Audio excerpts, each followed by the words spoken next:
வடிவங்களே அனைவருக்கும் இனிய காலை வணக்கம். இன்றைக்கு மாசி புனர்பூசம்.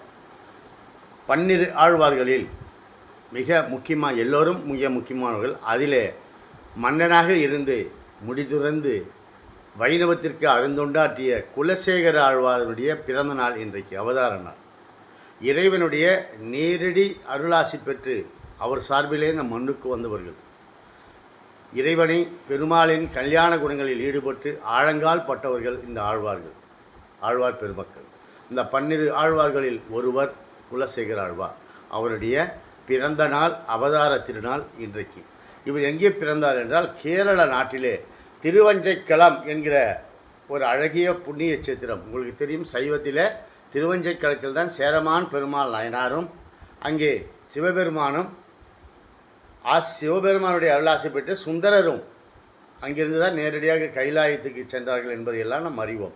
ஆகவே இது கேரளாவில் எர்ணாகுளத்திற்கு பக்கத்திலே கொடுங்கோளூர் அந்த ஸ்தலத்திற்கு ரொம்ப நியர்பை இருக்கிற ஒரு அருமையான ஒரு ஊர் திருவஞ்சைக்களம். அதிலே பிறந்தவர். அவருடைய வாழ்க்கை ஒரு மன்னனாக இருந்து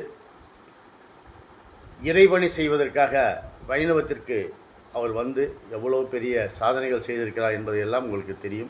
105 பாசுரங்கள், 10 பதிகங்கள் பாடியிருக்கிறார். 105 பாடல்களை எப்படி சொல்கிறார்கள் என்றால், செஞ்சொல் மொழி 105 செப்பினான் வாழியவே என்பது பாடல்.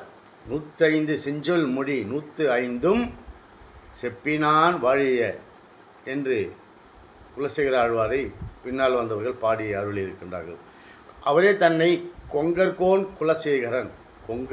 குலசேகரன் கொல்லி நகர்கிரை கூடற்கோமான் குலசேகரன் என்று தன் பாடல்களிலே அழகாக பதிவு செய்திருப்பார்.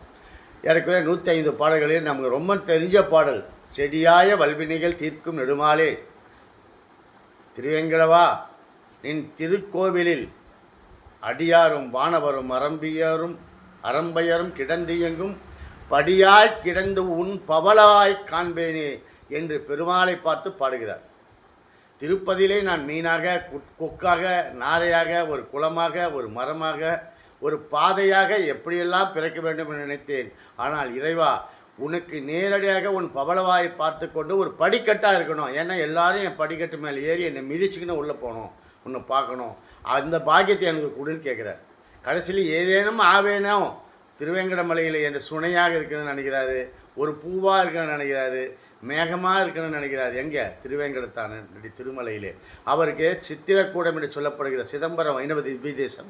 அந்த திவ்ய தேசத்தில் இருக்கிற சித்திரக்கூட பெருமாளுக்கு 10 பாசுரங்கள் எழுதி அருளிக்கிறார். அவர் ரொம்ப ஈடுபாடு ராமபக்தி, கிருஷ்ண பக்தி.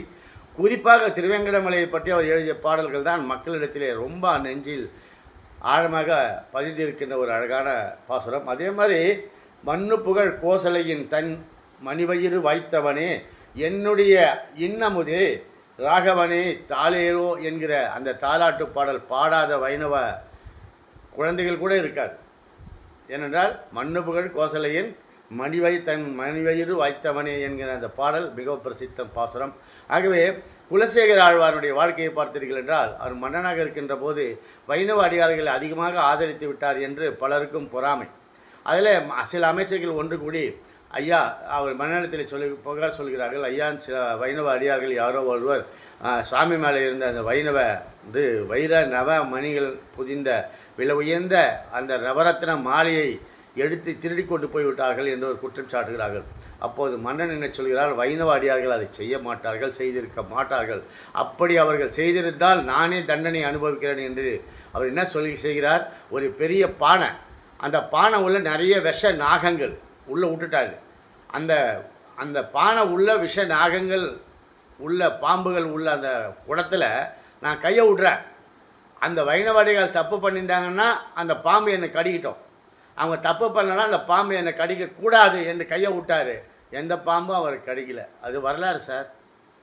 ஆக வைணவ அடியார்கள் தவறு செய்யவில்லை என்பதை நிரூபித்து காட்டினாராக வைணவத்தின் மீதும் வைணவ அடியார்கள் மீதும், குறிப்பாக அவர் ராமர் பற்றி, ஸ்ரீராமரை பற்றி என்ன பிரசங்கம் நடந்தால் கூட முதல் ஆளாக இருப்பார். பிரசங்கம் நிறைய நடத்துவார்.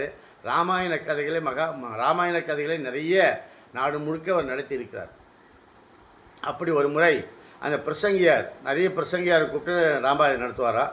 அப்படி ஒரு நாள் பிரசங்கியார் ராமன் தனியாக மாட்டிக்கிட்டா அந்த எதிரிக்கிட்ட ஐயோ அப்படின்னு அந்த பிரசங்கியார் பாகவதர் அப்படியே உருகி உருகி பாடுகிற போது இவர் படையை எல்லாம் திரட்டுக்குப்பா, ராமன் தனியாக இருக்கிறான், அவனுக்கு போய் நம்ம சப்போர்ட் பண்ணணும்னு சொல்லிட்டு படையை திரட்டுறதுக்கு ஆர்டர் போட்டாராம். அப்போ அந்த பாகவதர் என்ன பண்ணுகிற சமயோசிதமாக ஒரு அரை மணி நேரம் கழித்து ராமனே தனியாக நின்று ஸ்ரீராமனே வெற்றி கொண்டான் என்று சொல்லுகிற போது இவர் அதை படைகளை வாபஸ் வாங்கி கொண்டார் என்று கூட சொல்லியிருக்கிறார்கள். அதே மாதிரி கடலை கடந்து செல்வதற்காக படைகளை திரட்டி கொண்டு போனார் என்பதெல்லாம் அவர் வரலாற்று செய்திகளாக இருக்கிறது. ஆக ராமபக்தி மிக அதிகம், கிருஷ்ண பக்தி மிக அதிகம். ஆக குலசேகர ஆழ்வார் என்று சொன்னாலும் கூட அவருக்கு மட்டும்தான் அந்த 12 ஆழ்வார்களில் பெருமாள் என்கிற அடைமொழி இருக்கிறது. குலசேகர பெருமாள் என்கிற அடைமொழி இருக்கிறது. என்ன அதில் இன்றைக்கி ஒரு சிறப்புன்னு கேட்டிங்கன்னா, அவர் மாசி மாதம் ஒரு புனர்பூச நட்சத்திரத்திலே வெள்ளிக்கிழமையில் பிறந்தார். அதே மாதிரி இன்றைக்கி மாசி மாதம் புனர்பூசம் ஒரு வெள்ளிக்கிழமை, அதனால் இன்றைக்கி ஒரு சிறப்பு கூடுது. ஆகவே அந்த 105 பாடல்களும் நெஞ்சை உருக்கக்கூடிய அருள் மணக்கக்கூடிய அற்புதமான பாசுரங்கள். பெருமாள் திருமொழி என்று 4000 திவ்ய பிரபந்தங்களிலே அவரது பாசுரங்கள் தொகுக்கப்பட்டிருக்கின்றன. ஆகவே வைணவ சம்பிரதாயத்தில் குலசேகரா படி என்று திருப்பதியிலே இன்றைக்கும் நீங்கள் பெருமாள் தரிசனம் கருவறைக்கு செல்கிற போது குலசேகர படி என்று எழுதி வைத்திருக்கும் அந்த படிக்கு ஒரு நமஸ்காரம் செய்துவிட்டு நெஞ்சார அவரை ஓதி துதித்து பெருமாளை தரிசிப்போம். நன்றி, வணக்கம்.